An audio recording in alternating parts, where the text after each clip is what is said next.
ছাত্র জনতার আন্দোলনের শহীদ আবু সাইদকে সন্ত্রাসী বলা এবং অন্তর্বর্তী সরকারের প্রধান উপদেষ্টাকে নিয়ে ফেসবুকে পোস্ট করে আলোচনায় আসা সদ্য বরখাস্ত হওয়া নির্বাহী ম্যাজিস্ট্রেট তাপসী তাবাসসুম উর্মির বিরুদ্ধে মামলা হয়েছে আদালতে। মঙ্গলবার সকালে ঢাকার সিএমএম আদালতে গণ অধিকার পরিষদের প্রচার সম্পাদক আবু হানিফ এই মামলাটি দায়ের করেন।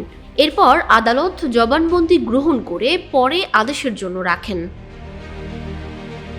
এর আগে গত রোববার জনপ্রশাসন মন্ত্রণালয় থেকে ফেসবুকে বিতর্কিত মন্তব্য করে সমালোচনায় পড়া লালমনিরহাট জেলা প্রশাসনের সহকারী কমিশনার তাপসী তাবাসসুম উর্মিকে বিশেষ ভারপ্রাপ্ত কর্মকর্তা প্রজ্ঞাপন জারি করা হয়। পরে সোমবার জনপ্রশাসন মন্ত্রণালয়ের জনসংযোগ কর্মকর্তার পক্ষ থেকে জানানো হয় তাপসী তাবাসসুম উর্মিকে সাময়িক বরখাস্ত করা হয়েছে।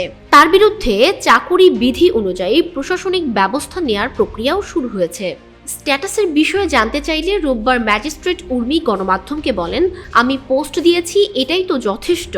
অনলি মি করেছে, বিভিন্ন কারণে হতে পারে। পরে তিনি বলেন, এ বিষয়ে আমি কোনো মন্তব্য করতে চাই না।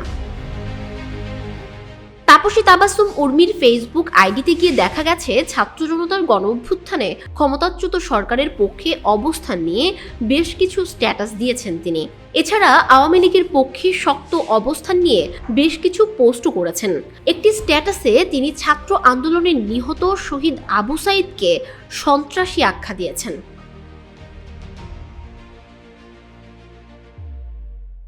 সব দিকের সব খবর আপনাকে জানাতে আমরা আসছি 20 অক্টোবর। আজই আপনার হকারকে বলুন। দৈনিক রূপালী বাংলাদেশ, মুক্ত চিন্তার দুরন্ত প্রকাশ।